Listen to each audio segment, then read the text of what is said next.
As you allow yourself to rest, let us gently drift into the warm sands and golden savannas of West Africa, where history whispers across the dunes and river valleys. Tonight, we explore the story of Mansa Musa and the Mali Empire, one of the most extraordinary chapters in the human journey. Known as perhaps the wealthiest individual in recorded history, Mansa Musa lived in a world of caravans laden with salt and gold, of bustling cities filled with scholars, and of empires that flourished through trade, culture, and faith. His life and times offer us not only a glimpse of immense riches, but also the interwoven rhythms of human society, art, knowledge, spirituality, and the eternal quest for meaning. The Mali Empire rises in the 13th century, a successor to earlier West African powers such as Ghana. Centered around the fertile lands nourished by the Niger River, Mali flourishes as a hub of commerce and culture. The empire's wealth is legendary, drawn from gold mines, salt caravans, and thriving markets that connected sub-Saharan Africa with North Africa and the wider Mediterranean world. In this setting, the young Musa grows into a ruler whose story will ripple through time, inspiring awe among medieval chroniclers and continuing to capture imaginations centuries later. When we speak of Mansa Musa, we speak not only of one man, but of an entire civilization at its height. Musa becomes emperor in the early 14th century, and under his reign, Mali expands in size, strength, and reputation. His pilgrimage to Mecca, known as the Hajj, cements his fame. Caravans, thousands strong, carrying vast quantities of gold, journey across the desert, dazzling the cities of North Africa and the Middle East. Chroniclers write of Cairo's markets being flooded with gold to the point of lowering its value for years afterward. Musa's Hajj is not only a display of wealth, it also reflects a deep spiritual devotion and a desire to connect Mali with the wider Islamic world. But beyond these grand tales of riches, there is also the quiet texture of daily life in the empire. Farmers cultivate millet and sorghum on the riverbanks, while herders move cattle across the grasslands. Artisans craft goods of leather, cloth, and iron, traded in lively towns and markets. Timbuktu and Gao, cities of renown, draw scholars from faraway lands, their mosques and libraries serving as beacons of learning. The empire thrives on the blending of cultures, ideas, and traditions, a testament to humanity's shared capacity for creation and exchange. As we glide deeper into this history, we will linger on details that bring the past into view. Imagine the architecture of the Sahel, walls of sun-baked mud brick glowing warm under the setting sun. Picture the caravans crossing vast horizons, the silence of the desert broken only by the slow rhythm of camel hooves. Within palaces, courtyards echo with discussions of trade agreements, while in quiet chambers, manuscripts copied by hand preserve knowledge for generations to come. Such images invite us to appreciate not only the grandeur of kings, but also the small, enduring acts of daily life that shape civilizations. Mansa Musa's story is more than wealth. It is also about legacy, how knowledge is cultivated, how faith inspires, and how human beings define themselves in relation to one another and the wider world. His patronage of learning transforms Timbuktu into a center of Islamic scholarship, attracting teachers, jurists, and poets. His architectural projects, including the famed Djinguereber Mosque, leave a mark on Mali's landscape and spiritual life. By encouraging connections with the Mediterranean and Middle Eastern worlds, he places Mali firmly on the map of global history. As with all empires, there are also transitions and eventual decline. After Musa's passing, Mali continues for a time, but eventually gives way to other powers, such as the Songhai Empire. Yet the memory of Mansa Musa endures. European mapmakers depict him on medieval charts, crowned and holding a golden orb, a symbol of Africa's riches and its connection to global trade. In classrooms, museums, and cultural memory, his reign continues to be revisited, studied, and admired. In this narrative, we will move gradually and gently, tracing the origins of the Mali Empire, the rise of Musa, his legendary pilgrimage, his devotion to learning and architecture, and the eventual fading of imperial power. Our journey will cover the rhythms of daily life and the broader currents of global history. Each section will unfold like the turning of a page, allowing the mind to drift calmly through centuries past, while always returning to the soft embrace of rest. Let us then begin this exploration with patience and ease. As the desert winds carry us back through time, we will follow the Niger River's bend, listen to the hum of traders in Mali's markets, and meet the figure of Musa, emperor, pilgrim, and patron. His story, woven into the tapestry of African and world history, offers us a quiet yet profound reflection on the richness of human civilization. Tonight, it is not merely history we encounter, but a timeless journey into the heart of memory itself.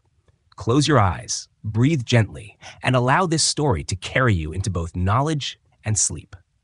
The story of the Mali Empire begins long before Mansa Musa takes the throne. To understand his reign, we must first drift back to the foundations that give rise to such a flourishing kingdom. West Africa, during the medieval centuries, is a land of great diversity. There are sweeping grasslands, known as the savanna, where herders guide cattle and goats across open plains. There are river valleys, fertile with crops and lined with fishing boats. And there are deserts, vast and quiet, where caravans travel along paths worn by centuries of trade. This landscape is not empty. It hums with life and exchange, for long before Musa, peoples and kingdoms weave connections across the Sahara. The earliest of these powerful kingdoms is the Empire of Ghana, not the modern nation of Ghana, but an older realm centered north of today's Mali. From around the 6th to the 11th centuries, Ghana prospers by controlling trade routes that carry gold, salt, and ivory. Salt, though it may seem humble to us, is a vital resource in this era. It preserves food and sustains life in hot climates. Gold, drawn from the mines of West Africa, is equally precious, traveling north to markets in North Africa and Europe. Ghana's rulers build their authority by taxing and protecting trade, and their wealth becomes legendary. But like all empires, Ghana eventually declines, weakened by drought, shifting trade routes, and invasions from neighboring powers. Into this shifting landscape, new groups emerge, among them the Mende peoples, also known as the Mandinka. Their heartland lies along the Niger River, a great waterway that snakes in a broad arc across West Africa. The Niger provides both sustenance and connection. Along its banks, farmers cultivate sorghum and millet. Fishermen cast their nets, while potters and ironworkers supply essential goods. With the river as a backbone, villages grow into towns, and towns into centers of trade and governance. The Mande world is not isolated. It is deeply connected with the trade networks stretching across the Sahara and even beyond, linking Africa with Europe and Asia. As we drift through time, we find that the Mali Empire emerges in the early 13th century under the leadership of Sundiata Keita, a figure whose life blends history and legend. Known as the Lion King of Mali, Sundiata is said to have overcome exile, disability, and rival rulers to unite the Mande people. Oral traditions, preserved through griots, storytellers who serve as living libraries, describe his epic journey. Griots recount how he gathers allies, defeats enemies, and establishes a new empire centered at Niani, a city along the Niger. Sundiata's rule creates the foundation for Mali's expansion, for he lays down laws, strengthens armies, and most importantly, brings control over trade routes that are the lifeblood of West African power. Trade is central to Mali's growth. Picture long caravans crossing the Sahara. Hundreds of camels laden with gold dust, kola nuts, and slaves, bound for markets in North Africa. In return, Mali receives salt, textiles, and horses.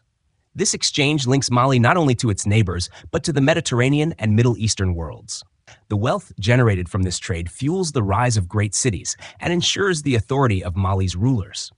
Yet Mali is not only an economic power, it also becomes a cultural crossroads. Islam, spreading from North Africa, takes root in Mali during these centuries. Traders, scholars, and clerics bring with them Arabic writing, law, and theology. Over time, Islam blends with local traditions, creating a unique cultural and spiritual fabric that will later flourish under Musa's patronage. Geography, too, plays its part in Mali's rise. The empire sits at a crossroads between desert and savanna, river and grassland. This location allows rulers to tax and protect trade routes while also controlling fertile lands. The Niger River Valley provides both food security and transportation, anchoring Mali's wealth. With resources in abundance, Mali becomes not only powerful but also stable, able to expand and absorb neighboring regions. The Mali Empire's foundations, then, are both material and cultural. They rest upon fertile soil, golden mines, and rivers that connect people. But they also rest upon shared traditions, oral histories, and the ability to weave diverse peoples into one political community. By the time Mansa Musa is born, Mali is already established as a formidable power, respected and envied across West Africa. His reign will elevate it further, but he does not begin with nothing. He inherits a structure, a tradition, and a legacy forged by earlier rulers who transformed regional kingdoms into an empire.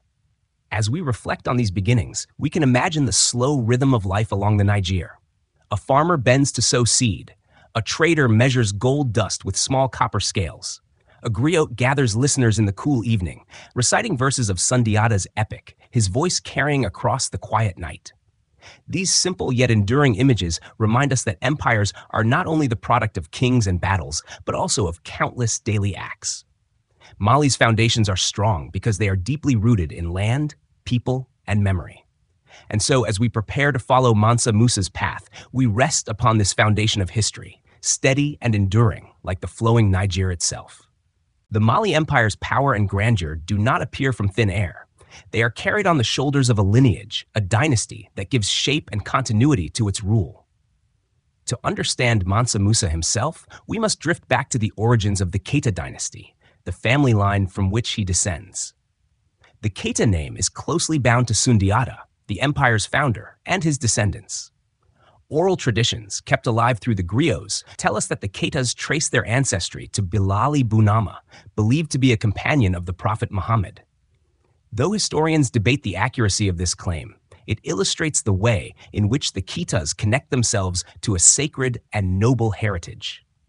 By linking their bloodline to the early Islamic world, the rulers of Mali not only strengthen their authority, but also align themselves with the wider community of believers. This connection helps legitimize their rule in a land where Islam is becoming increasingly important, though it exists alongside older spiritual traditions. The Keita dynasty's story is inseparable from Sundiata Keita. According to oral accounts preserved in the Epic of Sundiata, he is born in the early 13th century under difficult circumstances. His mother, Sogolan, is mocked for her appearance, and Sundiata himself suffers from a disability in his youth, unable to walk for years. Yet destiny calls him. When rival rulers threaten his family, Sundiata rises, learns to walk, and eventually unites his people. Through alliances, cunning, and battle, he defeats the powerful Soso king, Suma Oro Kante, and establishes Mali as a rising force. This moment becomes a cornerstone of Malian memory, a tale of resilience and leadership that the Keita family carries forward. Under Sundiata and his successors, the Keitas build the framework of imperial rule. They establish Niani as the capital, create systems of taxation, and extend their authority over vast territories. The family's prestige grows not only through warfare, but also through marriage alliances, trade partnerships, and religious connections. The dynasty becomes synonymous with stability and power. By the late 13th century, Mali is already recognized across the region as a formidable empire, and its rulers are respected for both their lineage and their wealth.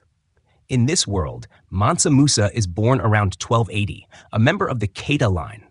His precise family background is a subject of some debate among historians, but most accounts agree he is related to earlier rulers of Mali, possibly as the grandson or great-nephew of Sundiata. What is certain is that he inherits the prestige of the dynasty, a reputation that carries great weight across West Africa. For in the medieval world, lineage is not just a matter of ancestry. It is a key source of legitimacy, the thread that binds the authority of the present to the deeds of the past. The Keitas also strengthen their rule by fostering Islam in Mali. As the faith spreads through trade and scholarship, the rulers adopt its practices and promote its institutions. Mosques are built in key cities, judges trained in Islamic law, known as qadis, are appointed, and scholars are welcomed into the empire. This does not mean that traditional beliefs vanish. Rather, they exist side by side, blending in the daily lives of people. But for the rulers, Islam provides a connection to the wider Muslim world, a shared set of values and practices that bolster their prestige. The Keitas, by associating themselves with both local tradition and global faith, position themselves as rulers with authority at home and recognition abroad. One of the striking features of the Keita dynasty is its ability to endure. In a region where power often shifts between clans or kingdoms, the Keitas maintain their prominence for centuries. This continuity allows Mali to grow steadily rather than collapse under succession disputes. The dynasty's prestige is such that even when a ruler is challenged, the Keita name itself carries enough weight to command loyalty. This stability provides the foundation upon which Musa later builds his extraordinary reign. As we drift through this history, it is important to picture the quieter rhythms of dynastic life. Imagine the royal court at Niani, courtyards shaded by trees, messengers arriving with news from distant provinces, griots reciting the lineage of kings before an attentive audience. Young princes are trained in the arts of leadership, learning to ride, to fight, to listen, and to govern. Queens and mothers, though less often mentioned in chronicles, hold influence through counsel, alliances, and the shaping of heirs. The dynasty is not just a line of rulers, but a living family, with all the complexities of human bonds, affection, rivalry, and the burden of responsibility. For Musa, growing up within this lineage means inheriting not only wealth, but also expectation. The stories of Sundiata, the victories of earlier rulers, and the sacred connections of the family's ancestry form the backdrop of his childhood. To be a Keita is to carry the memory of triumph, the weight of history, and the promise of destiny. As we reflect on the Keita dynasty, we see how deeply the Mali Empire's identity is tied to its rulers. Their family line becomes a vessel for continuity, a bridge between past and future. And in this continuity lies the stage upon which Mansa Musa will rise. When he takes the throne, it is not as an isolated figure, but as the heir of a dynasty centuries in the making, a dynasty that binds together faith, tradition, and power in the heart of West Africa. As night deepens, let us hold this image of lineage, stretching back like a quiet river, carrying with it stories, hopes, and the promise of greatness. When we arrive at the moment Mansa Musa becomes ruler, we are stepping into one of the most decisive transitions in the history of West Africa. His ascent to power is not simply the crowning of a new king. It is the continuation of a dynastic line and the beginning of a reign that will mark the peak of the Mali Empire. To understand how Musa takes the throne, let us drift gently into the early 14th century, a time when Mali is already strong, but standing at the edge of even greater glory. Musa, born around 1280, is a member of the Keita dynasty, though his exact place in the family tree is still debated by historians.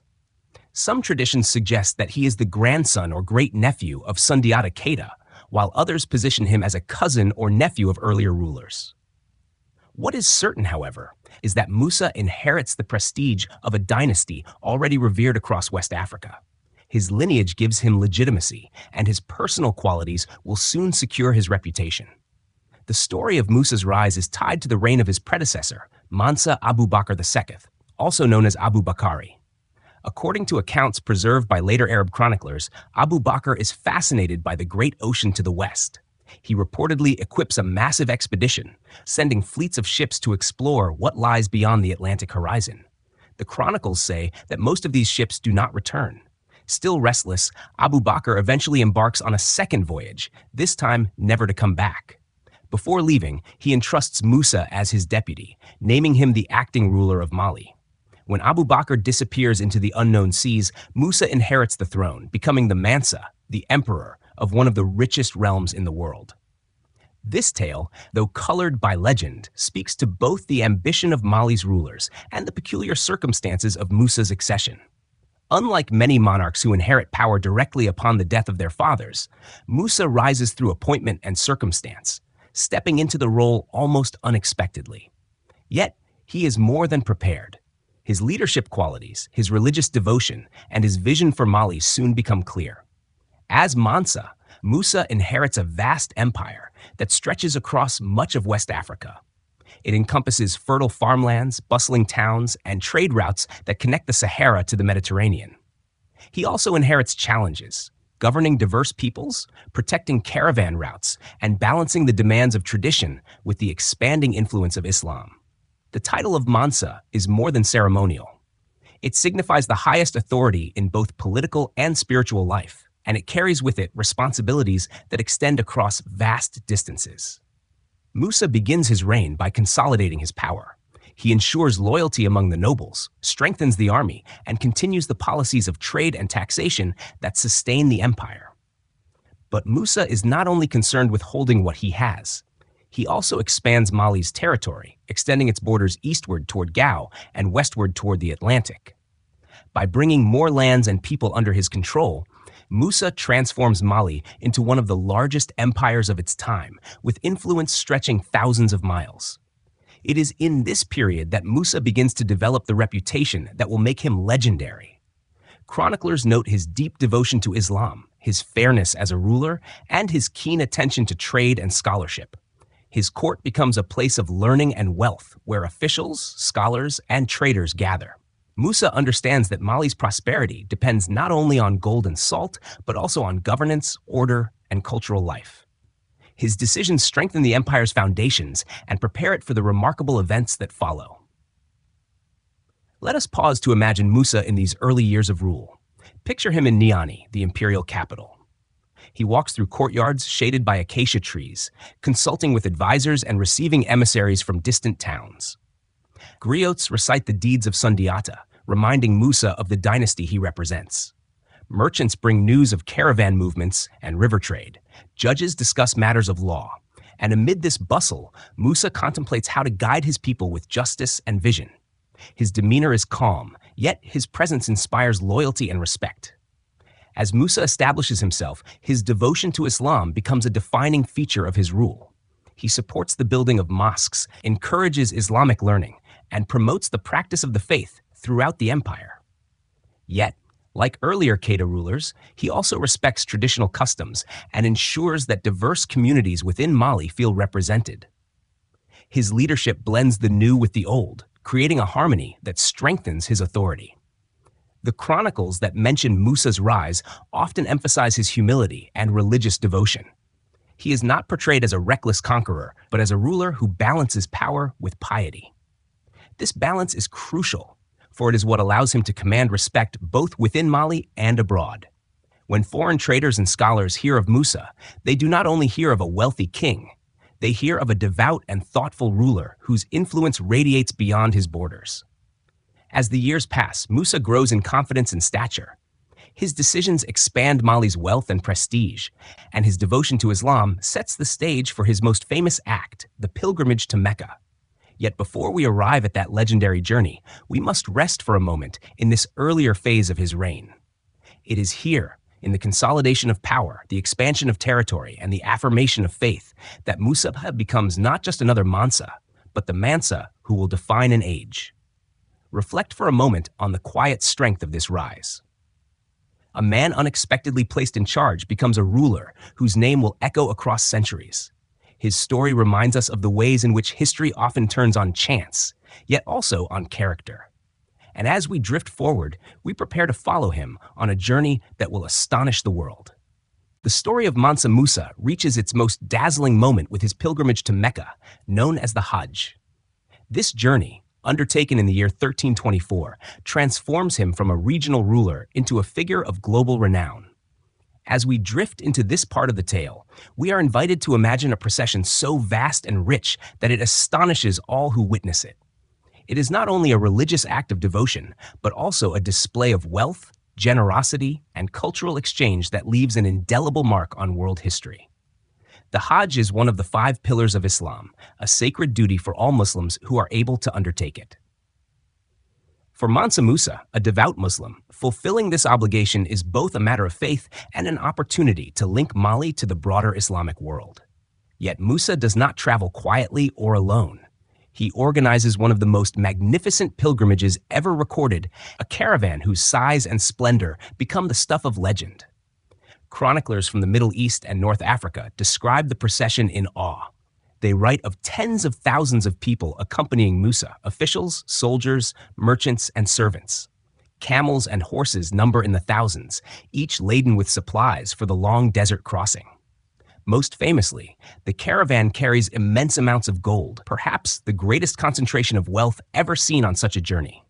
Musa ensures that this gold is not hidden, but displayed, for it will be used to provide alms, gifts, and lavish spending along the way. As the caravan sets forth from Mali, it winds its way northward across the Sahara, one of the harshest landscapes on Earth. Imagine the endless dunes stretching to the horizon, the silence broken only by the padding of camel feet and the calls of guides leading the way. By day, the sun blazes overhead, and by night, the stars guide their course. To sustain such a massive procession requires careful planning. Wells must be found, supplies must be rationed, and order must be maintained. Yet Musa's organization and resources make this feat possible, and the caravan advances steadily toward North Africa. When Musa arrives in Cairo, the capital of Egypt, the city is overwhelmed by the sight. The Mamluk Sultan, al-Malik al-Nasir, hears of the immense caravan and receives Musa with honor. Accounts describe how Musa distributes gold so generously that it floods Cairo's markets, causing the value of gold to drop for over a decade. This phenomenon, an emperor so wealthy that his generosity reshapes economies, becomes one of the defining images of his reign. To imagine the scene is to picture coins clinking in crowded bazaars, gold dust glittering in merchants' hands, and astonished traders whispering of a king whose riches seem limitless. Yet Musa's pilgrimage is not only about wealth. It is, above all, an act of faith. He prays at mosques, supports scholars and clerics, and affirms his devotion to Islam before the wider Muslim world. His presence in Cairo and later in Mecca demonstrates that the Mali Empire is not a distant or isolated kingdom, but a vital part of the global Islamic community. Musa uses this journey to strengthen ties with other rulers, to attract scholars and architects to Mali, and to elevate his empire's standing in the eyes of the world. From Cairo, Musa continues across the Red Sea and into the Arabian Peninsula, finally reaching Mecca. Here, amid the holy sites of Islam, he performs the rituals of the Hajj, circling the Kaaba, praying in sacred mosques, and joining countless other pilgrims in a demonstration of faith that transcends wealth and status. Though the chronicles emphasize Musa's riches, we must also remember the deep devotion that guides him. For Musa, the Hajj is a spiritual obligation fulfilled, a journey that binds him to the heart of his faith. The return journey is no less remarkable. Musa's caravan, though lighter in gold after his generosity, carries back something perhaps even more valuable: knowledge, culture, and connections. He invites scholars, jurists, and architects to return with him to Mali, promising patronage and opportunity. Among them is the famed Andalusian architect al-Sahili, who will later design mosques and palaces in Mali, leaving a legacy of Islamic architecture in West Africa. As we drift upon these images, let us pause to imagine the lasting impressions Musa leaves along his route. In Cairo, merchants recall the flood of gold. In Mecca, pilgrims remember the piety of a distant African king. In Mali, the people await the return of their ruler, bearing not only the blessings of his Hajj, but also the promise of new ideas, new teachers, and new beauty in their cities. This pilgrimage, blending devotion with magnificence, transforms Musa into a figure of international legend. It is no wonder that European mapmakers, hearing of his wealth, later depict him on medieval maps of Africa, holding a golden orb and crowned as a symbol of majesty. His Hajj is not simply a journey of faith. It is an event that reshapes the world's perception of Africa and the Mali Empire. As we close this section, we rest with the vision of the great caravan crossing the desert, shimmering under the sun. We hear the murmur of prayers in Cairo's mosques, the chants of pilgrims in Mecca, and the quiet steps of camels returning to Mali with knowledge and faith carried alongside gold. The pilgrimage is both a beginning and a culmination, a moment when Mali steps onto the stage of world history, and Musa's name begins to echo far beyond the savannas of West Africa. As Mansa Musa returns from his pilgrimage, he carries with him not only the blessings of faith, but also the inspiration to reshape his empire's intellectual and cultural landscape. It is in this period that the cities of Mali, especially Timbuktu and Gao, begin to glow brightly as centers of knowledge. Their fame spreads across deserts and seas, attracting scholars, poets, and merchants, making them beacons of learning in medieval Africa. Tonight, let us drift through their streets, libraries, and marketplaces and discover how they embody the flowering of the Mali Empire. Timbuktu, nestled near the bend of the Niger River, begins as a modest settlement founded by nomadic Tuareg herders. Over time, it grows into a thriving city, ideally positioned at the crossroads of trans-Saharan trade routes. By the 14th century, under Musa's patronage, Timbuktu becomes one of the jewels of the empire. Caravans arriving from the desert bring salt, cloth, and books, while boats traveling the river bring grain, fish, and goods from distant towns. The city hums with exchange, both material and intellectual. Gao, further east along the Niger, is another great city of the empire. Like Timbuktu, it thrives on trade, but it also holds political significance, serving as a base of Mali's influence in the eastern regions. Together, Timbuktu and Gao illustrate how cities can become more than mere markets. They grow into places where culture, scholarship, and governance meet, shaping the character of an empire. Under Musa's guidance, Timbuktu becomes a sanctuary for learning. He invites scholars from North Africa and the Middle East, offering them support and patronage. The Sankora Mosque, originally a place of worship, expands into a center of education, forming what later becomes known as the University of Sankore. Here, students gather to study the Quran, Islamic law, grammar, astronomy, and medicine. The teaching follows a model familiar across the Islamic world. Scholars lecture, students memorize and debate, and written texts circulate through careful copying. Picture a quiet courtyard in Timbuktu. The sun glows warmly on mud brick walls. Groups of students sit cross-legged, reciting verses or taking notes on wooden tablets. A teacher, wrapped in flowing robes, speaks slowly, weaving lessons from scripture and science alike. Nearby, scribes carefully copy manuscripts onto parchment, their pens scratching gently in the still air. These manuscripts, bound in leather and decorated with geometric designs, will endure for centuries, forming one of the richest collections of African written heritage. The presence of scholars gives Timbuktu a reputation that stretches far beyond Mali. Arab chroniclers speak of it with admiration, and merchants carry tales of its libraries and learned men to distant lands. In a world where knowledge is as precious as gold, Timbuktu becomes a treasure house, its reputation adding another layer to Mali's prestige. For Musa, supporting these cities is both a spiritual duty and a political strategy. By fostering centers of Islamic scholarship, he strengthens the role of Islam in Mali, connecting his empire more deeply to the wider Muslim world. At the same time, he elevates Mali's image abroad. When envoys and traders speak of Musa's wealth, they also speak of his learning, his scholars, and his city of books. In this way, wealth and knowledge combine to create an enduring legacy. Yet, Timbuktu and Gao are not only centers of elite learning. Their markets bustle with everyday life. Merchants haggle over prices of salt and gold. Artisans sell leather goods, textiles, and pottery. Farmers bring in grain, while fishermen unload catches from the Niger. Women participate actively in commerce, running stalls and managing households that keep the cities alive. The blend of voices, smells, and colors gives these cities their character, a mixture of scholarship and trade, devotion, and daily survival. Architecture also flourishes in these cities.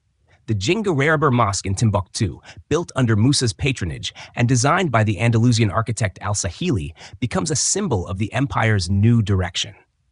Its walls, made of mud and reinforced with wooden beams, rise proudly from the desert landscape. The style blends local techniques with influences from North Africa, creating a uniquely West African expression of Islamic architecture. Similar mosques and buildings appear in Gao and other cities, each one marking Mali's place in the cultural map of the Islamic world. As we reflect on these cities, it is clear that Musa's legacy lies not only in gold, but also in the knowledge he cultivates.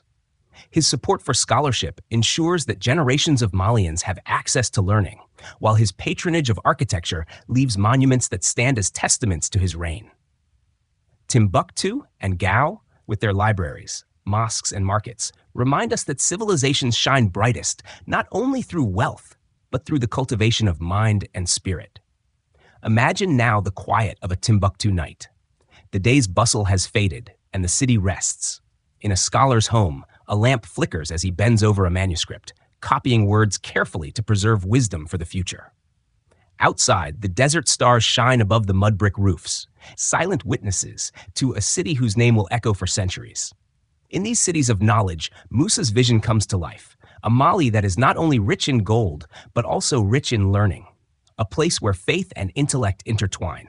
And so, as we drift onward, we carry with us the image of Timbuktu and Gao, luminous centers of culture that give Mali its enduring glory. As we drift further into the reign of Mansa Musa, we come to another of his enduring legacies, the shaping of faith and the transformation of architecture in the Mali Empire.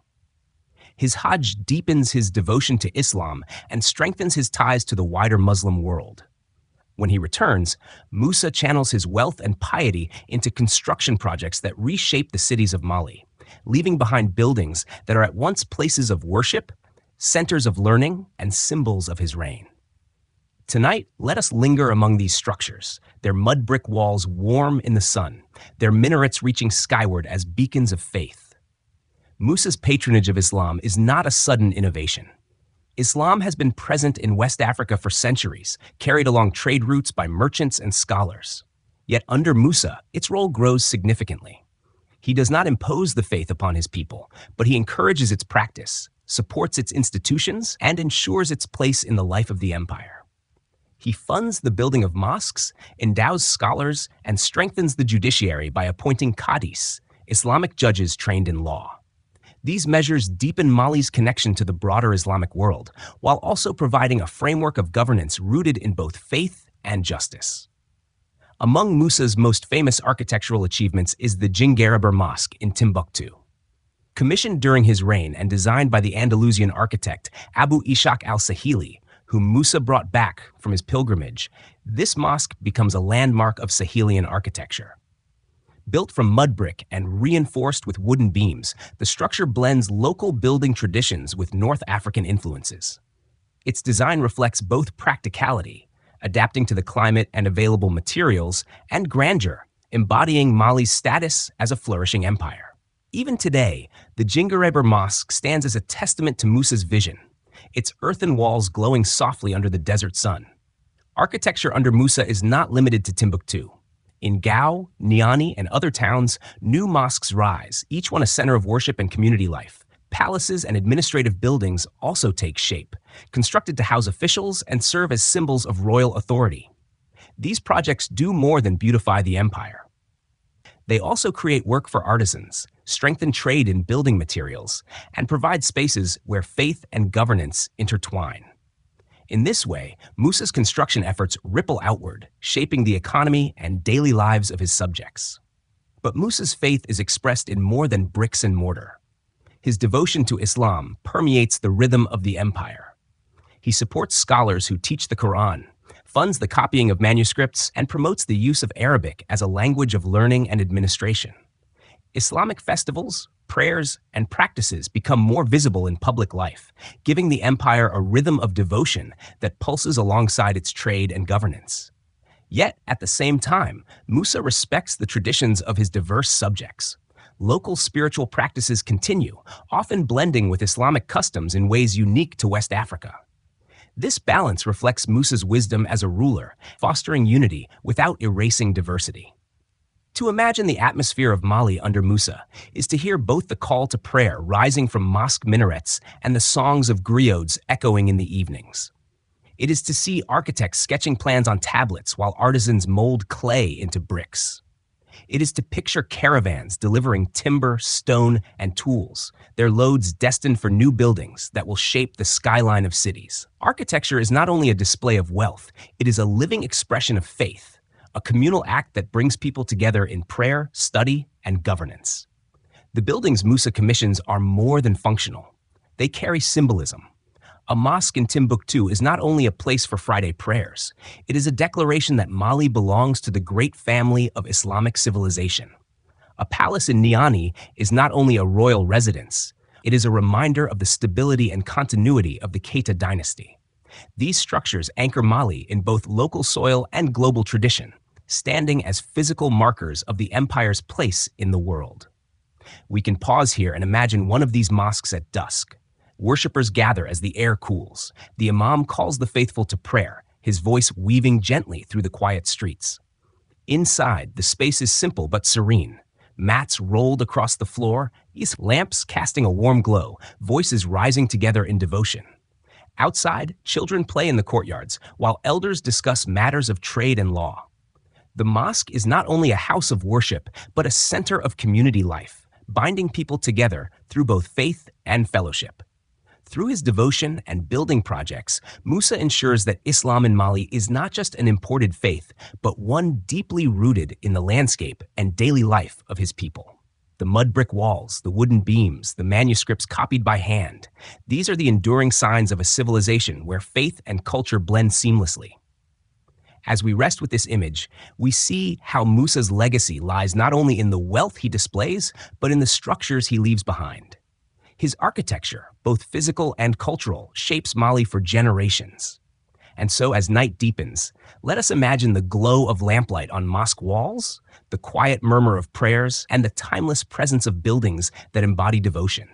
As the grand mosques rise and the echoes of Musa's pilgrimage fade into legend, we turn our attention to the heartbeat of the Mali Empire, the daily lives of its people.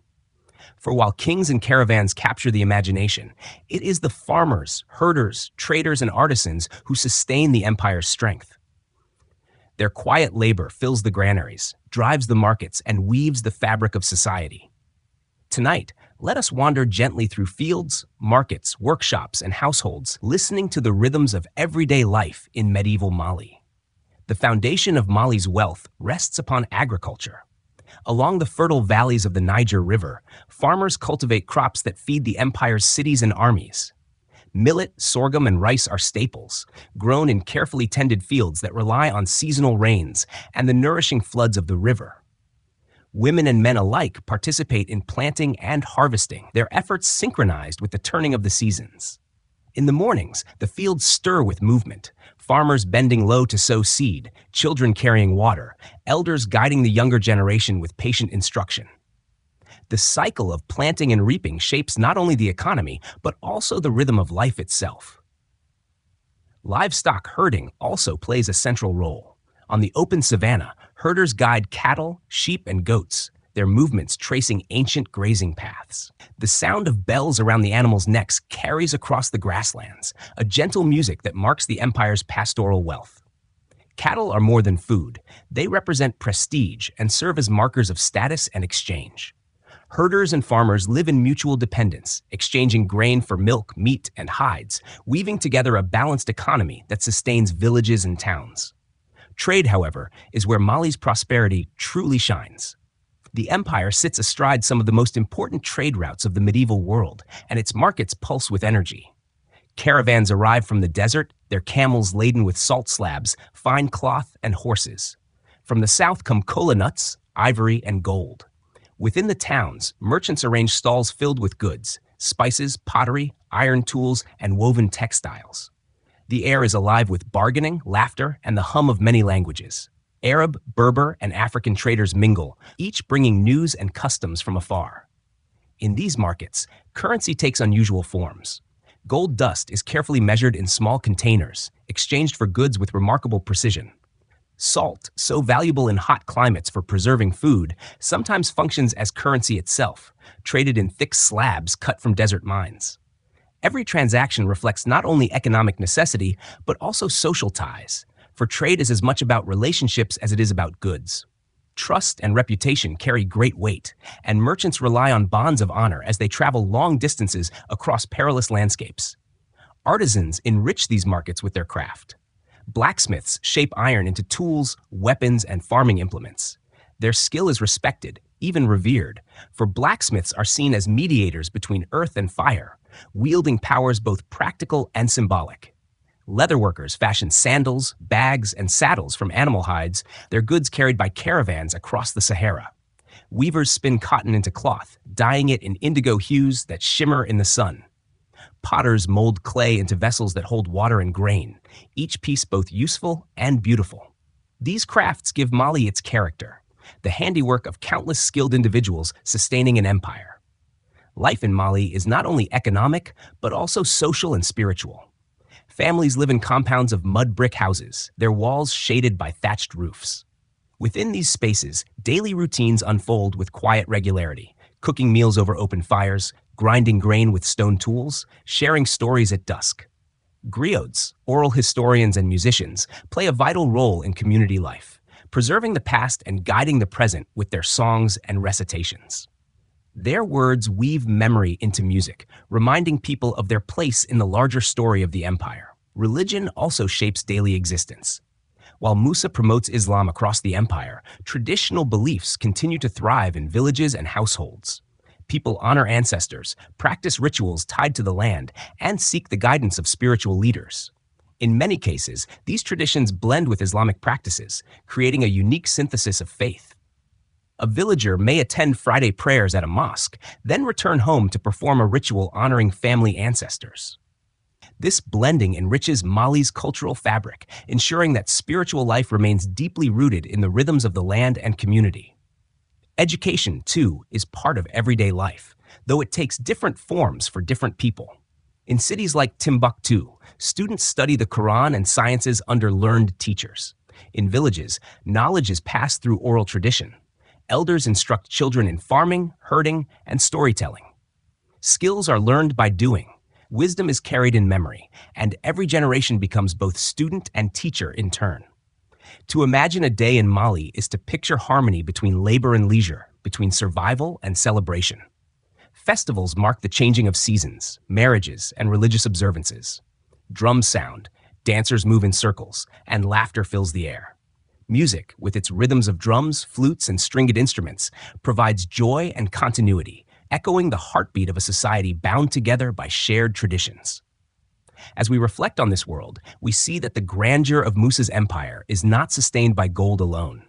It is sustained by the steady hands of farmers, the careful guidance of herders, the voices of griots, and the craft of artisans. These everyday acts, repeated across countless villages and towns, form the true foundation of Mali. And so, as night deepens, let us pause with the image of a village at dusk. The fields are quiet, animals rest in their pens, and the marketplace grows still. Families gather by lamplight, sharing food and stories as the stars emerge above. In this simple, enduring rhythm lies the strength of the empire, the quiet pulse of human life that underpins the legacy of kings. Every empire, no matter how splendid its golden age, must eventually face the slow unraveling of power. For Mali, the decline that follows Mansa Musa's reign is not immediate, but it is inevitable. As we drift into this stage of the story, we see how challenges, both from within and without, begin to weaken the empire's grip. This tale is quieter than Musa's dazzling pilgrimage or his grand buildings. It is the story of shifting sands, of pressures that accumulate over time, and of a once great empire gradually giving way to others. Mansa Musa dies sometime in the 1330s, leaving behind an empire at its height. Yet the very scale of what he built also becomes difficult to sustain.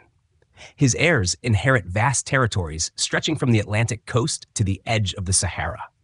Governing such lands requires not only wealth but also unity, loyalty, and capable leadership. Musa's successors, while inheriting his wealth and prestige, do not always possess his vision or his authority. Succession disputes begin to surface as rival factions within the royal family compete for power. This internal instability sows the seeds of decline. At the same time, the empire faces growing external pressures. Neighboring states, once subdued by Mali's armies, begin to assert themselves. The Masi to the south conduct raids, while the Tuareg in the desert reclaim towns and trade routes. Most significantly, the rising power of the Songhai in the east begins to threaten Mali's control of the Niger River Valley. Gao, once under Mali's influence, gradually becomes the heart of a new empire that will eventually eclipse Mali itself. Economic challenges also play a role. The gold trade, so central to Mali's wealth, begins to shift. As new gold fields are discovered farther south, trade routes change, drawing wealth away from Mali's core. At the same time, over-distribution of gold during Musa's Hajj, while legendary, may have weakened Mali's long-term economic stability. Inflation and fluctuations in trade affect the empire's ability to maintain its dominance. Though Mali remains wealthy for decades, its grip on the gold and salt trade slowly loosens, eroding one of its key strengths. The spread of Islam, while enriching Mali culturally, also introduces new complexities. Scholars and clerics demand greater adherence to Islamic law, sometimes clashing with traditional practices. In rural areas, where local spiritual traditions remain strong, tensions arise between the expectations of central authorities and the customs of everyday life. Musa's careful balance between old and new proves difficult for his successors to maintain. Meanwhile, geography itself presents challenges. The sheer size of the empire makes communication and governance difficult. The Sahara remains a formidable barrier, and while caravans link Mali to the Mediterranean world, the distances involved slow responses to threats and rebellions. In distant provinces, local rulers grow more independent, their loyalty to the Mansa weakening over time.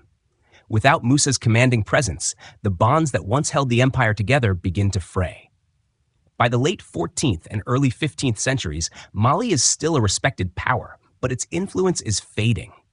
Timbuktu and Gao continue to flourish as centers of trade and learning, but they increasingly operate outside Mali's firm control. The Songhai Empire rises in their place, expanding under strong rulers who seize the opportunities created by Mali's weakening authority. By the mid-15th century, the Songhai conquer Timbuktu and Gao, effectively taking the mantle of West Africa's dominant empire. And yet, Mali does not vanish overnight. For centuries after its peak, smaller kingdoms and successor states continue under the name of Mali, preserving fragments of its culture and traditions. The memory of Mansa Musa, the grandeur of his pilgrimage, and the reputation of Timbuktu as a city of learning endure long after Mali loses its political power. Let us pause here to reflect on the quiet dignity of decline. Imagine a village elder recounting tales of Musa to children who live in a Mali already shrinking in influence. They hear of caravans laden with gold, of grand mosques rising in Timbuktu, and of a king whose generosity dazzled the world. The empire around them may be changing, but the memory of greatness sustains pride and identity. Decline, in this sense, does not erase what came before. It merely shifts the balance of power, leaving stories and legacies to echo across time. The fall of Mali also reminds us of a broader truth in history, that empires rise and fall, but the cultures they nurture often outlast their political structures. The manuscripts copied in Timbuktu continue to be read. The mosques Musa built still stand. The traditions of griots still carry memory through song. In this way, Mali's decline is not an end, but a transformation. Its legacy carried forward in different forms. As we close this section, let us imagine the empire at twilight. The sun sets over the Niger, casting golden light upon the river's bend. Fields are still tended, markets still bustle, mosques still echo with prayer. But in the distance, new powers rise, and the bonds of empire loosen. The grandeur of Mali softens into memory, a reminder that even the mightiest realms are subject to time's gentle flow. As we drift gently into the final part of our journey, we arrive at the enduring legacy of Mansa Musa and the Mali Empire. Though the empire eventually declines, the echoes of Musa's reign continue to shape memory, scholarship, and imagination for centuries. His wealth, his devotion, his cities of knowledge, all of these become part of a larger story that stretches far beyond West Africa. Tonight, let us rest within this legacy, tracing how Mansa Musa's name lives on in maps, chronicles, traditions, and the quiet persistence of cultural memory. The most immediate legacy lies in the way Mansa Musa astonishes the world during his lifetime. Arab chroniclers, such as Al-Umari in Cairo, write in detail about his pilgrimage, marveling at the gold he distributes and the piety he demonstrates. These accounts circulate widely, placing Mali firmly in the awareness of scholars and traders throughout the Islamic world. For centuries, when people in Cairo, Damascus, or Fez think of West Africa, they think of Mansa Musa, the king whose generosity reshaped economies and whose devotion earned respect. European mapmakers, too, preserve his image. In the Catalan Atlas of 1375, one of the most famous medieval maps, Musa appears seated on a throne, holding a golden orb in one hand and a scepter in the other. His crown gleams as a symbol of majesty. For Europeans, who knew little of Africa's interior, this depiction captures both curiosity and wonder. Here is a ruler from beyond the desert, rich beyond imagination, ruling a land of gold. Such images reinforce the allure of Africa, inspiring legends that endure long after Mali's decline. The architectural legacy of Musa also endures. The Djinguereber Mosque in Timbuktu, built under his patronage, still stands today, a UNESCO World Heritage Site and a living symbol of Sahelian architecture.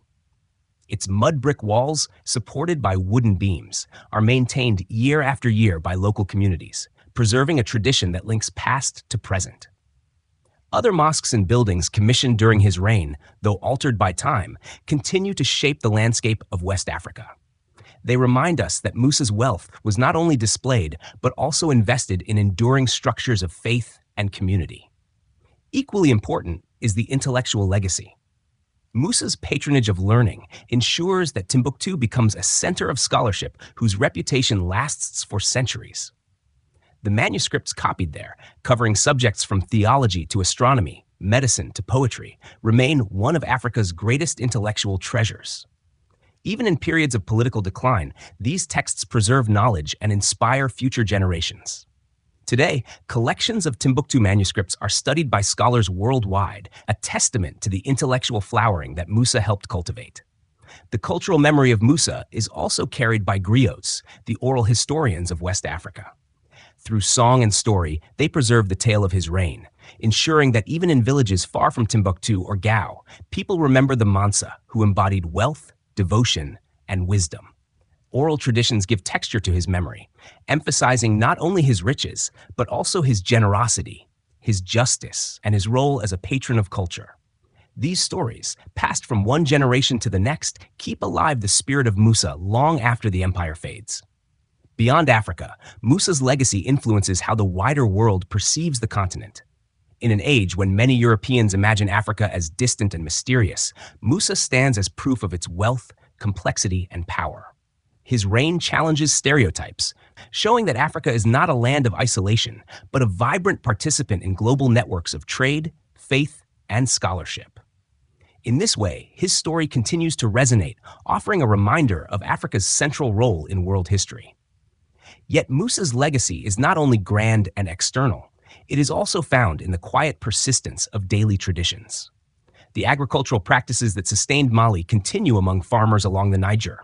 The rhythms of trade, the art of storytelling, the blending of faiths, all remain part of West African life. In these continuities, we see that the empire's spirit endures, even as political power shifts. Let us imagine now the way Musa is remembered in different times and places. In a Cairo bazaar, merchants recall the flood of gold he once brought. In a European workshop, a mapmaker sketches his crowned figure onto parchment. In a Malian village, a griot sings his story by lamplight, the children listening with wide eyes. In Timbuktu, a scholar bends over a manuscript, copying words that have traveled across centuries. In each of these moments, Musa is present, not as a distant king, but as a living part of memory. As the centuries pass, Mali's political power fades, and other empires rise. Yet Musa's name remains. Historians, travelers, and storytellers continue to speak of him as one of the richest men who ever lived, a ruler whose wealth was matched by his devotion. His image becomes a bridge across cultures, reminding us that greatness is not bound to one corner of the world. In our own time, his legacy still inspires. Museums display artifacts from Mali. Scholars publish studies of Timbuktu's manuscripts. Students learn of Musa's pilgrimage and marvel at the scale of his caravan. Artists and writers reimagine his story, weaving it into new forms. His reign, though centuries passed, continues to nourish the present with lessons of generosity, faith, and vision. As we close this journey, let us rest with the image of Musa seated by the Niger, watching the river flow. Around him, farmers tend their fields, scholars debate in courtyards, and traders prepare their caravans. Above, the sun sets, casting golden light upon the land he once ruled. His empire may pass, but his legacy endures, carried in memory, in story, and in the quiet persistence of culture. And so we drift into sleep with the reminder that history, like a river, flows on. Empires rise and fall, but the memory of their greatness lingers, shaping how we see ourselves and our world. Mansa Musa's story is not only one of gold and glory, it is also one of humanity's timeless pursuit of faith, knowledge, and connection.